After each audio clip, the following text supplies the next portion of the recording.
கொஞ்சம் சத்தமாக ஆதிக்க சமூகமாக திடீர்னு ஏற்பாடு செய்து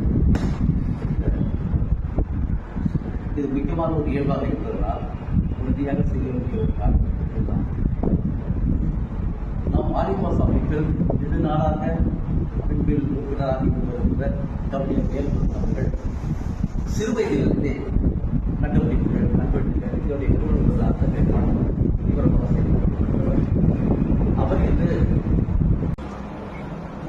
சிந்து சமவெளி நாகரிகத்தின் போது அரப்பா முகஞ்சரா போன்ற நாடுகளில் வெளியிட்ட சில குறியீடுகளுக்கு சம பொருள்களை கண்டுபிடித்து இன்று தமிழ்நாடே நீக்குமான வளர்த்து பல ஒரு ஆயிரக்கணக்கான குறியீடுகளுக்கு தமிழ் பொருள்களை கண்டுபிடித்திருக்கின்றார்கள். இன்று நடக்கின்ற வேல்முருகன் அவர்களின்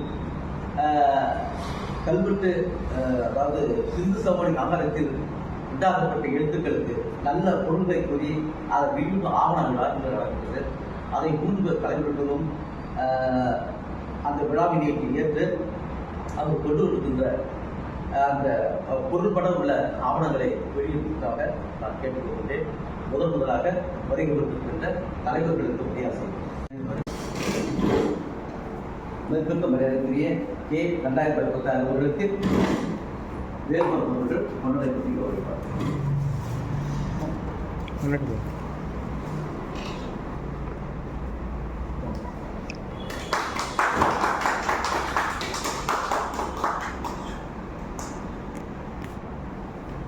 அடுத்து ஆல்பாசின் தலைவர் மதிப்புக்கு மரியாதைக்குரிய மாவட்ட அதிகார் எம் முகமது அனிமார் அவர்களுக்கு மரியாதை செய்யும்.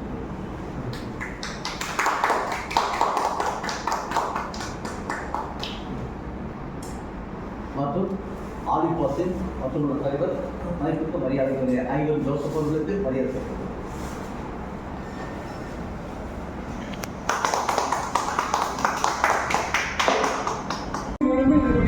இந்த குறியீடுகளிலிருந்து தமிழருக்கு ஆக வேண்டியிருக்கிறார்கள். இதை முதலில் அவங்க என்ன செய்திருக்கிறாங்க கேட்டீங்கன்னா, இந்த குறியீடை அவங்க வணிகத்துக்காக வேண்டிய சீட்டில் உரைப்பிச்சிருக்காங்க. காலப்போக்கில் இந்த சீலை அவங்க எழுத்துக்களாக மாற்றிருக்கிறாங்க. எழுத்து ஆரம்பிக்கிறதுக்கு வெகு நாட்களுக்கு முன்பாக இந்த முத்திரைகளை மட்டும் பயன்படுத்தி அவங்க வணிக தொடர்பு செய்து வந்திருக்கிறார்கள். அதே போல தமிழ் எழுத்து அல்லாமல் ஆங்கில எழுத்துக்களையும் சிந்துவெளி மக்கள் உருவாக்கி இருக்கிறார்கள். உதாரணம் ஏ, பி, இதே போல 26 எழுத்துக்களை உருவாக்கினது சிந்துவெளி தமிழர்கள் ஆவார்கள். தமிழின் ஆழத்தை இந்த குறியீடு மூலம் உருவாகிறது. அதே போல ஏ உருவானதற்கு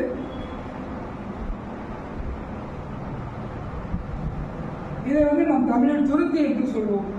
அந்த உலையில் பொற்கொள்ளர்கள் உலையில் வைத்து இருக்கிற போது அதுக்கு ஒரு காற்று இயக்கம் ஒரு பம்பு போல வச்சிருப்பாங்க. அதுக்கு தமிழில் துருத்தின்னு சொல்லுவோம், ஆங்கிலத்தில் புலோயர்னு சொல்லுவோம். அதோட அமைப்பு இப்படிதான் இருக்கும். ஏவை இருக்கிறேன். ஆனால் அப்போதான் ஆரம்பத்தில் அவங்க செய்யும் போது அவங்க ஏலாம் இல்லை. அவங்க 2 சட்டத்துக்கு இடையில ஒரு மர சட்டத்தை இடித்து அதை இப்படி நெருக்கும் போது அந்த இடையில ஒரு பந்து போல ஒரு உரை இருக்கும். அதுலேருந்து காற்று வெளியாகும். இந்த ஈ சிம்பிள் காஸ்டிங்னு சொல்லுவோம். காஸ்டிங்னா அந்த உருக்கு ஒரு அச்சு வார்த்தை. அப்போ இப்படி வச்சு நம்ம அமுக்கும் போது அதுலேருந்து காற்று போய் அந்த ஊது உழைப்பு கொண்டு போகும். இதுதான் அந்த ஏ மாற்றம். இதுலேருந்து உருவானது தான் ஆங்கில எழுத்து ஏ. தமிழ் எழுத்து இப்போ நான் கொஞ்சம் இது நிறைய இருக்குது. கிட்டத்தட்ட ஒரு 4500 குறியீடுகளுக்கு மேலே அந்த குறியீடு இருக்குது. இந்த குறியீடை சார்ந்து தான் நிறைய வருது. இந்த குறியீடு இப்போ இதை கூட ஒன்றி கொடுத்துருந்தாங்கன்னா இது ஒரு பொதுவாக ஒரு வணிகம் தான். இதுவே மேலே ஒரு முக்கோணம் போட்டாங்கன்னு வச்சுக்கோங்களேன். இந்த முக்கோணம் போட்டாங்கன்னா ஆற்றுப்படுகை வணிகர்கள். இது முக்கோணம்னா ஆங்கிலத்தில் டெல்டான்னு சொல்லுவாங்க. ஆற்றலங்கரை வருது. இப்போ இதை போல படம் போட்டு மேலே முக்கோணம் போட்டாங்கன்னா அவங்க ஆற்றுப்பகுதியில் வாழ்ந்த மக்கள் இந்த வணிகம் பண்ணுறதுக்காக வந்திருக்காங்க மக்களுக்கு. ஏன்னா அப்போ அவங்க எழுத்தை யாரும் கண்டுபிடிக்காம இதை போல அவங்க பயன்படுத்தி எல்லாருக்கும் தெரிவிச்சிருக்காங்க. இதை போல தான் அவங்க வணிகம் பண்ணிருக்கிறாங்க. அதுபோல இதுல தமிழகத்தில் ஒரு குறியீடு கண்டுபிடிச்சாங்க. பானை போடுவாங்க. அதில் இப்படி ஒரு குறியீடு இருந்துச்சு. இந்த குறியீடு என்னன்னு சொல்லிட்டு யாரும் விளக்கம் என்னவா இருக்குன்னு சொல்லி பார்க்கும்போது இது என்னன்னு கேட்டீங்கன்னா, தராசு நம்ம பயன்படுத்துறோம்ல ஆரம்பத்தில். அந்த தராசுல 2 கயிறுகள் இருக்குங்களா, அந்த 2 கயிறை அவங்க நோட் பண்ணுறது குறிக்கிறதுனா இது பண்டமாற்று முறையில் அவங்க இதில் தங்கம் வச்சுட்டு இதில் வேற ஏதோ ஒரு ஏலக்காய் வாசனை கருவிகள் இதில் வச்சுட்டு இதில் வந்து வாங்கிட்டு வந்து இவங்க வந்து கொடுத்து வணிகம் பண்ணுறாங்க. அப்போ வணிகம் பண்ணும்போது இந்த முறைக்கு வந்து பண்டமாற்று முறைன்னு சொல்லுவாங்க. இப்போ அவர் பானை ஓட்டில் வந்து கிடைத்த பானை ஓட்டில் இந்த குறியீடு இருந்திருக்கு. அது என்னன்னு கண்டுபிடிக்க முடியாமல் ரொம்ப நாள் என்ன சொல்லுவாங்க, என்ன குறியீடு கண்டுபிடிக்க முடியும்னு சொல்லுவாங்க. அதை வந்து நம்ம என்ன கண்டுபிடிச்சிருக்கோம், இதை அவங்க என்ன சொல்ல உணர்த்துறாங்கன்னு கேட்டிங்கன்னா, அந்த பானை முழு பானையாக கிடச்சிருந்ததுன்னா ஒருவேளை நமக்கு இந்த தரசோட படம் ஃபுல்லாக அவங்க போட்டுருக்கு வாய்ப்பு இருக்குது. இல்லைன்னா அந்த பாதியாக போட்டுருப்பாங்க. அது ஒரு சின்ன சில்லு தான் கிடச்சிருக்கு. அந்த சில்லில் வந்து இந்த 3 அம்புக்குறி போல ஒரு படம் இருக்கு. அப்போ அவங்க என்ன சொல்ல உணர்த்த வர்றாங்கன்னா, என்ன எழுத்தறிவு பயில இந்த 3 குறியை போட்டு இது வந்து நாங்கள் பார்ட்டர் சிஸ்டம் அதாவது பண்டமாற்று முறையை பயன்படுத்துகிறோம். அவங்க இந்த சிஸ்டத்தை செஞ்சிருக்காங்கன்னு ஒரு பொருள் காட்டுது. ஒரு சிந்துவெளி குறியீடு வந்து ஒரு பொருள் மட்டும் கொடுக்குறாங்க. அது நிறைய பொருளை குறியீடு இருக்குது. எப்படின்னு கேட்டிங்கன்னா, அவங்க வந்து ரொம்ப சிம்பிளாக வந்து ஒரு இவ்வளோ 3க்கு 3 சின்ன ஒரு சைஸ்லேயே எல்லாத்தையும் கோடு மூலியமாக போட்டு வைக்கிறது. ஒரு படத்தை வந்து டைம் ஆகும். அதனால ஒரு கோடு மூலியமா அவங்க போட்டு புள்ளி கோடு இது மூலியமா ஒரு பொருள் வேற பொருள் வைக்கிறாங்க. இப்போ இந்த தராசு கோல் அப்படி இல்லாம இப்படி இருக்குன்னு வச்சுக்கோங்க. இது வந்து சில்வரோட சிம்பிள். சில்வர்னாக்க அந்த தாது அது அவங்க மண்ணில் இருந்தாலும் எடுத்து வந்துடுறாங்க இருக்கலாம். இது சில்வர் என்ற 2 தாதுக்கும் வந்து பொருத்தமாக இருக்கு 3 கோடுகள். அப்போ அவங்க இடத்துக்கு தகுந்தப்பல அப்படி கண்டுபிடிச்ச இடம் வந்து ஒரு வணிக வளாகத்தில் வந்து கண்டுபிடிச்சி எடுத்திருந்தாங்கன்னா அது வந்து அவங்க சில்வர் காலை பயன்படுத்தின பானையில் இருந்து இருக்குன்னா பொருள் போடும். அப்படி இல்லாமல் வேற ஒரு இடத்துல இருந்து எடுத்தாங்கன்னா அது வேற ஒரு பொருள் போடும். ஒவ்வொரு சிந்துவெளி குறியீடு வந்து கிட்டத்தட்ட குறைஞ்சது 1க்கு மேற்பட்ட 3, 4, 5, 6 நிறைய பொருள் தரப்பட அந்த இது வந்து அது இப்போ வந்து இது ஒரு அந்த வந்து மகாதேவன் ஐராவதம் மகாதேவன் ஐயர் போன்றவர்கள்லாம் வந்து கிட்டத்தட்ட 30 வருடங்கள் வந்து அதுக்காக வந்து முயற்சி பண்ணி அவங்க தன் வாழ்நாள் ஃபுல்லாக வந்து இதுக்காக வந்து முயற்சி பண்ணி அவங்களுக்கு கண்டுபிடிக்க முடியும். அப்புறம் அஸ்கோ பார்வலான்னு ஒரு பேர் இருக்கிறார். அவங்களாம் பத்மபூஷன் விருது தமிழ்நாட்டுக்கு தமிழ் செம்மொழி மாநாட்டுக்கு வந்து இதெல்லாம் வாங்கியிருக்காங்க. அவங்களே வந்து இதெல்லாம் கண்டுபிடிக்க முடியாது. என்ன காரணம்னு கேட்டீங்கன்னா ஒரு இந்த குறியீடு வந்து இது இப்படி தான் இருக்குன்னு சொல்லி நம்ம சொன்னோம்னா அதுக்கு மாற்று குறியீடு வந்து வேணும். இப்போ இதில் வந்து உதாரணத்துக்கு வந்து இப்படி போட்டிருக்காங்க. இப்படி போட்டுருக்காங்க. போட்டு கையில் ஒரு கம்பம் ஒன்று வச்சுருக்காரு. அது குறியீட்டில் போட்டிருக்காங்க சிந்துவெளி குறியீடு. இந்த கம்பம் என்னன்னு கேட்டீங்கன்னாக்கா அது வந்து செக்யூரிட்டினா பாதுகாப்பு. அந்த பாதுகாவலர் வந்து போட்டு இதுக்குள்ள ரெடி பண்ணி வச்சிருக்காரு. இதே வந்து அந்த பாதுகாவலர் போட்டு இது வச்சுக்கிறதுனால இப்போ நம்ம அவங்கள வந்து எழுத முடியாது. ஒரு சின்ன சிங்கில் வந்து செக்யூரிட்டியில் பாதுகாவலர் எழுத முடியாது. நான் எழுத அவங்க தோன்றல. அதாவது அவங்க படத்து மூலியமா நம்ம என்ன காண்றோம்னா அந்த காட்சியை வந்து அவங்க மக்களுக்கு தெரியப்படுத்தும். அப்புறம் ஆங்கில எழுத்து சொல்றது காரணம் முதல்ல ஏன் சொன்னேன், இப்போ வந்து ஹச்சு சொல்றேன். இந்த ஹச்சு எப்படி சொல்றேன்னு கேட்டீங்கன்னா ஒரு கப்பல் போல அவங்க வச்சிருக்காங்க சிந்துவெளி குறியீடு போட்டு ஒரு கட்சின்னு ஒரு குறிப்பு கொடுத்துருக்காங்க. இது என்னன்னு தெரியல. கிட்டத்தட்ட ஒரு 100 வருஷத்துல இது கட்சி என்னன்னு கண்டுபிடிக்க முடியல. இந்த கட்சி எதன் மூலியமா வந்துச்சுன்னு கேட்டீங்கன்னாக்க அதில் வந்து கல்லுன்னு சொல்லுவோம் ஆங்கிலத்தில். ஹச்சியூ கல்லுன்னா இப்போ வந்து தமிழ்ல எல்லாம் மச்சின்னு சொல்லுவோம்ல. கீழே ஒரு லேயர் இருக்கு, மேலே ஒரு லேயர் இருக்கு. அது போல கல்லுன்னு கேட்டீங்கன்னா அந்த கப்பலில் வந்து தண்ணி போடாமல் இருக்கிறதுல 2 லேயர் 3 லேயர் வச்சுருக்காங்க. வச்சு அது உள்ள சரக்குலாம் உள்ள வச்சு அடிக்க கொண்டு போவாங்க பாதுகாக்க. அந்த கப்பலில் கூட கட்சி போட்டுருந்துச்சுன்னாக்கா இது வந்து பாதுகாப்பு வசதி உள்ள கப்பல் குறியீடுக்காக சிம்பாலிக் மூலமா கட்சி போட்டுருக்காங்க. இது எப்படி அவங்க கிட்டத்தட்ட ஒரு 10,000 வருடங்களுக்கு முன்னாடி எடுத்து தோன்றக்கூடிய கட்சி அவங்க குறியிட்டாங்க அப்படின்னா இந்த கப்பலை கொண்டு போய் கட்டும் போது இது வந்து ஒரு சிம்பிள் முடிஞ்சிருச்சு. இது வந்து இன்னொரு போட்டு இப்படி போட்டுருக்காங்க. இது ஒரு சிம்பிள். இது வந்து வடிகுழாய்க்கு போகணும். இந்த சிம்பிள் வடிகுழாய்னா நம்ம ஒரு டியூப் போட்டு தண்ணி மண்ணெண்ணெய் எடுக்கணும்னாக்க ஒரு டியூப்ல இருந்து போட்டு ஒரு வயலை உந்துட்டோம்னா கீழே கொடுக்கும். இந்த வடிகுழாய் பிரின்சிபல். இந்த வடிகுழாய் பிரின்சிபல் வந்து அவங்க வந்து போட்டிருக்காங்க. இதை 3 இடத்துக்கு பயன்படுத்துறாங்க. ஒன்று வடிகுழாயும் யூஸ் பண்ணலாம். வடிகுழாய் யூஸ் பண்ணும்போது இது இருக்காது. இப்போ வடிகுழாய் யூஸ் பண்ணி முடிச்சது இந்த போர்டு இருக்குன்னா இது வந்து கப்பல் கொண்டு போய் துறைமுக செவரு அந்த வால் அது ஓரமாக கப்பலை கட்டுறாங்க. இதே சுழியா போட்டு உள்ள கொண்டு போயிருக்காங்க. அந்த கப்பலுக்குள்ள நங்கூரத்தை வந்து கடல்ல போட்டாங்க. இதை போல போட்டு கட்டி அவங்க இதில் போட்டாங்கன்னா நங்கூரத்தை போட்டு அதை வந்து கப்பலில் கட்டுறதுக்காக இந்த போர்டு போட்டு போட்டுருக்காங்க. இப்போ இந்த போர்டு போடாம எப்படி போட்டிருந்தாங்கன்னா இது வந்து கடல்ல வந்து கப்பலை நங்கூரம் போட்டுருக்காங்க. இதே வந்து என்ன பண்ணிட்டாங்கன்னா குறிப்பிட்ட காலத்துக்கு மாதிரி தமிழ்ல ஒற்றை சொல்லி ரொம்ப மாதிரி இதுதான் ஒற்றை சொல்லி அப்போ இதில் அவங்க என்னத்தை பார்க்குறாங்களோ அந்த பார்க்கறது மூலயமாவே அது என்ன ஏற்படுதோ அதனால தான் எடுத்து போயிடும். இந்த கடலில் வந்து கப்பலை கட்டும்போது இது வந்து துறைமுகத்து சோறு தானே. இதை வந்து ஒரு கயிறு 3 கயிறு கட்டுவாங்க. 3 கயிறு இது வந்து பின்னாடி ஒரு கயிறு ஒன்று கட்டுவாங்க. கப்பல் பின்னாடி ஒன்று கட்டுவாங்க. இது ஆங்கிலத்தில் வந்து சென்ட்ரலில் ஒரு பிரஸ்ட் லைன் சொல்லுறது, மேலே வந்து ஹெட் லைன் சொல்ல, கீழே ஸ்ட்ரென்த் லைன் சொல்கிறாங்க. அப்போ இந்த 3 லைனில் கட்டும்போது இந்த சென்டரில் இந்த போர்டுக்கு இந்த இருக்கு அதே போல இருக்கிறது ஹச்சி.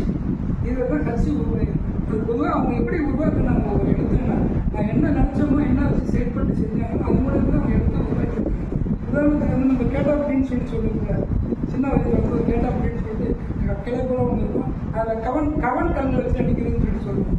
அதை வச்சு தான் வந்து வீ உருவாக்கியிருக்கிறாங்க, ஒய்யை உருவாக்கியிருக்கிறாங்க. நம்ம அதை ஃபாலோ பண்ணி தான் செஞ்சுருக்காங்க. அதே போல் தமிழ் எழுத்து கொஞ்சம் நேரம் இப்படி சொன்னேன், இப்படி போட்டு இப்படி பண்ணி செஞ்சுட்டோம்னா இதில் வந்து உருவாக்கிருக்கு. இதை தான் அப்படி இது பண்ணி எழுத்து எழுத்து மூலமா வந்து ஆவணம் இப்படியே ஒன்று அவங்க இருக்கிறத கண்டுபிடிச்சிருக்காங்க.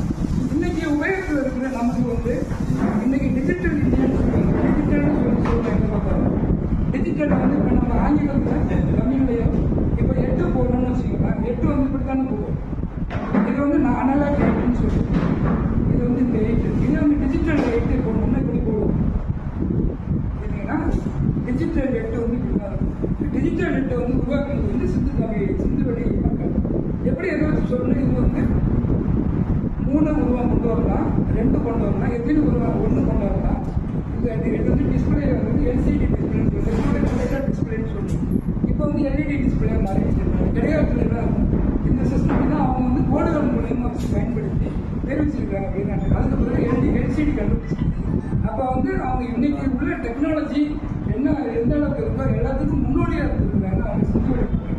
இதுக்கு மட்டும் எழுத்துக்கள் கொடுத்தது கிடையாது. இயக்கவியல், அப்புறம் வானியல், கணிதவியல், இன்னும் நிறைய விஷயங்களை வந்து பண்ணியிருக்காங்க. அப்புறம் செல்லில் உள்ள கண்டுபிடிப்பாங்க.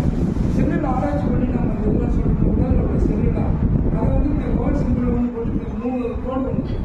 இது வந்து சிந்துவெளி குறியீட்டோட இது குறியீடு. கோலின் தப்புறம் ஒன்று இடையில 3 கிளாஸ் கோடு போட்டுருக்காங்க. இது என்னன்னு கேட்டீங்கன்னா பார்கோட் சிஸ்டம் சொல்லுவாங்க.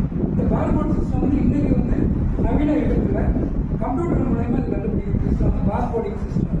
இந்த பார்கோடிங் சிஸ்டத்தை வந்து அவங்க வந்து 10,000 ஆண்டுகளுக்கு முன்பாகவே வந்து அவங்க கண்டுபிடிச்சிருக்காங்க. அது போல வச்சிருக்கிறாங்க. அது போல நிறைய இப்படி போட்டு இந்த போல இருக்கும். பார்த்தீங்கன்னா இந்த மாடோட முகம் போல பொம்பன்னு சொல்லுவாங்க. இது என்னன்னு கேட்டீங்கன்னா ப்ரொடக்ஷன் சிம்பிள்னு இருக்கும். ப்ரொடக்ஷன் சிம்பிள் எப்படின்னு கேட்டீங்கன்னா வயது, இதுதான் ஆதாரம் நம்ம சொல்லுவோம். இதுல இருந்து நம்ம மூலாதாரம் இருக்கு. ஆதாரமே நம்ம இதுக்காக தான் சொல்லுவோம் இல்லையா. அப்போ இது மனிதனோட வயது கூட இருக்குன்னு சொல்லிட்டு இருக்காங்க. இது வந்து வயிற்று பிறப்புக்காக சொல்லி நடத்தி இருப்புகள்லாம் முறுக்கிறது கொண்டு வந்தால் இதில் இருந்தால் உற்பத்தி பண்ணுறாங்க. இதே போல பக்கத்தில் போட்டு இன்னும் ஒன்று போட்டாங்கன்னா இது வந்து தங்க உற்பத்தி. இதே போல போட்டு இப்படி போட்டாங்கன்னா இது வந்து பிக் அயன் காஸ்டிங். இந்த சிம்பிள் வந்து ப்ரொடக்ஷன் சிம்பிள். இது வந்து பிக் அயன் காஸ்டிங். இதே போல வந்து கிட்டத்தட்ட ஒரு 4500 சிம்பிள் நிறைய சிம்பிள் இருக்குது. ஆனால் அவ்வளோதையும் வந்து விரிவாக சொல்றதுக்கு நமக்கு நேரம் போகாது. அதனால இதை ஒரு பேஸாக வச்சு இன்னும் எவ்வளோ சிம்பிள் அப்படின்னு சுனாமிக்கு வந்து சுனாமி கண்டுபிடிச்சதான் சொல்றாங்க, உண்மையா? ஆமாம் சார். நான் சுனாமி வர்றதுக்கு முன்பு ஒரு 2 மணி நேரத்துக்கு முன்னாடி அங்கே வந்து நிலநடுக்கம் ஏற்படும் போது கடலோட அலைகள் வந்து மாற்றம் ஏற்படும். அது வந்து அந்த நிலநடுக்கம் கடல்ல அலைகள் வந்து அது கடலில் வந்து நம்ம கரையை சேரும்போது சுனாமியாக மாறிடுது. இதை வந்து நான் அந்த சுனாமி வந்ததுக்கு ஒரு 20 நாள் பிறகு அதை நான் கண்டுபிடிச்சேன். அது எப்படி கண்டுபிடிச்சேன்னு கேட்டீங்கன்னா சுனாமி வந்து அங்கே வந்து கடற்கரை ஓரத்தில் இந்த ஜெயங்கொண்டம், இந்த ஜெகதப்பட்டினம் ஒரு சைடு, இந்த சைடு அதாவது கும்பகோணம் தாண்டி கடற்கரை இல்லாத பகுதியில் தான் குளங்களில் வந்து தண்ணி வந்து தழும்புன்னு சொல்லுவாங்க. தண்ணி தழும்புன்னு சொல்றதுன்னா அது வந்து அலைகள் கிடையாது. தண்ணியே வந்து அப்படியே இப்படி ஆடி போகும். ஒரு பாத்திரத்தில் இருக்க ஒரு குண்டாந்த தண்ணியை வச்சுட்டு இப்படி வந்து பசங்களை எங்கேயாச்சும் போகும்போது என்ன செய்யறது, ஒரு தழும்பு பாருங்க. இங்கே வந்து இப்போ டில்ட்டின்னு சொல்லுவோம் ஆங்கிலத்தில், டில்ட்டி. அதை பேஸ் பண்ணி அந்த சுனாமி ஏற்பட்டுச்சு. அது வந்து என்னைக்கு சுனாமி ஏற்பட்டுச்சோ நிலநடுக்கம் அன்னைக்கு மட்டும்தான் அந்த 0 டிகிரியில் இருக்கும் அது தண்ணி. அது வந்து அந்த பூமி டோட்டலாக டில்ட்டிங் ஆகும்போது என்ன செய்யணும், இப்படியோ தண்ணி ஆட ஆரம்பிச்சு. இப்போ இந்த சிஸ்டத்தில் தான் நான் வந்து அதை வந்து சுனாமி கண்டுபிடிச்சேன். அதை வந்து ஒரு ஃப்ளோட்டிங்கில் வந்து உள்ள பால்லாம் வச்சுட்டு அந்த ஒரு சுனாமி கருவி வந்து தண்ணியில் கலந்து விட்டுருவோம். அது வந்து உள்நாட்டு நீர், உள்நாட்டு இன்னொன்று வாட்டர், கடலில் கிடையாது. உள்ள ஊரில் உள்ள குளம், கிணறு, வாட்டர் டேங்க், இது ஒரு தண்ணி நீர்நிலைகள் அந்த தொட்டி போயிருக்கும். அதுக்குள்ள நான் போட்டு 0 டிகிரியில் இப்படி மைனம் மிதக்கும் போது ஒன்றும் ஆகாது. இது வந்து ஏதோ மாடு நம்ம ஏதாவது மனிதர்கள் பிடிக்கும் போது தென்னை மரத்தில் தேங்காய் வந்துச்சுன்னா அலை உருவாகும். அப்போ அந்த அலைனால இதெல்லாம் ஒன்றுமே ஆகாது. லேசாக இப்படி தான் ஆட்டம். இது வந்து இப்படியோ இல்லை இப்படியோ எப்படி ஏற்படும் கேட்டீங்கன்னாக்க இது என்னைக்கு வந்து அது கூட ஒரு பூமி அதிர்ச்சி ஏற்பட்டு இந்த உலகம் பூமி அந்த உருண்டையானது வந்து டெக்னிக்னு சொல்லுவோம். அது ஏற்படும் போது அதை பேஸ் பண்ணி நான் கண்டுபிடிச்சேன். பாயிண்ட் பேஸ் வந்து எனக்கு நல்லா தெரிஞ்சேன். இதை வந்து ஆரம்பத்தில் கண்டுபிடிச்சிட்டு